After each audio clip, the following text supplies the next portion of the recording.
In this video, we're going to talk about something called the Sculpt Geometry Tool. Now, the Sculpt Geometry Tool is roughly part of a group of tools called the Artisan Tools.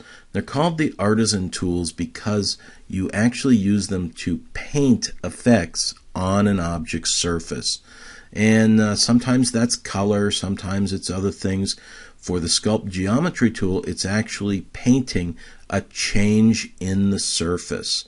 And this is a very powerful technique. In fact, there's an entire Autodesk product called Mudbox that kind of just exists on this one principle.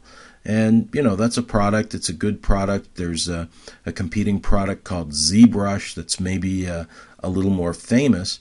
But Maya can do these kind of effects right here in the program. You know, it maybe is not as fully fleshed out as something that's the entire thing that program does, but you can do quite a bit in it. So let's get to it. So the first thing we're going to do is come into our Polygons tab, create a plane. There it is. And we're going to make this a little bigger here. So I'm going to change the scale in X and Z to 20. And we don't need to change it in Y, obviously. So there, that's good. And then I'm going to change the subdivisions here to something much higher, like 40. So we've got some detail. Usually you don't want to set geometry up any higher than you have to, but this will work for now. And now the grid is kind of in the way here. Might be a little confusing, might not, but we're just going to get rid of it, just hide it for the moment so that it's out of the way. Okay, so now we need to set this up a little bit. Let's take a moment here to try to configure this so that we can see what's going to happen. Okay, and we'll open the tool settings, and we'll change to our Polygons tab. Okay, and we're going to come into the Mesh menu, and then down towards the bottom is Sculpt Geometry. So that's what we want. There it is right there. And you see the tool settings change to show you what's important for Sculpt Geometry. Now there's two settings here that are of prime importance, and that is the brush profile here towards the top and the sculpt sort of operation, what we're going to do. And a couple other things, we want to make sure reflection is not on. And we're just going to do this in what's called in the direction of the normal. And the normal means straight out from the surface. See, there's a couple other selection choices here. We'll talk about those later a little bit more maybe. But that's it. So now we come in here and you see here's this brush looking thing with a red circle. And the red circle is actually the area of influence. And we can change that by holding down the B key and then just left click and drag. So we'll do that. There we go. And now we'll just start painting. And look at that.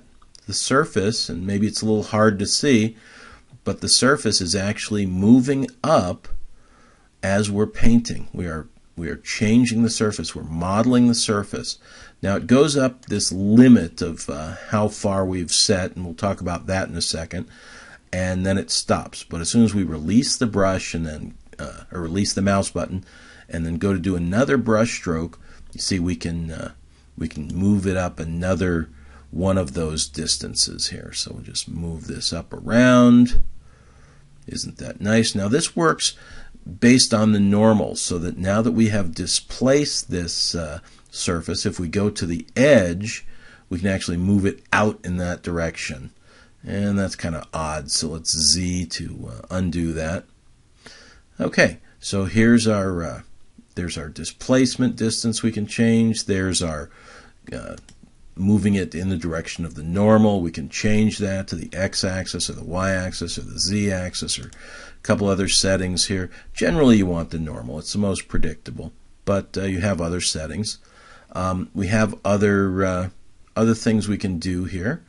the brush. Here, the operation. We can go and push in. So here we go. Push this in. We can erase, which erases everything that we've done to the surface since we've saved. So just come in and erase this like that.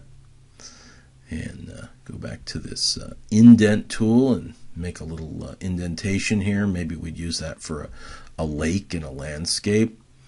And, just come in and do all kinds of things, as you can see. It's probably pretty obvious that you could use this to create an environment, a landscape, to have your characters walking around on. What maybe isn't quite so obvious is that you can use this to put all kind of detailing into characters, all kinds of wrinkles and lines in their faces and whatnot.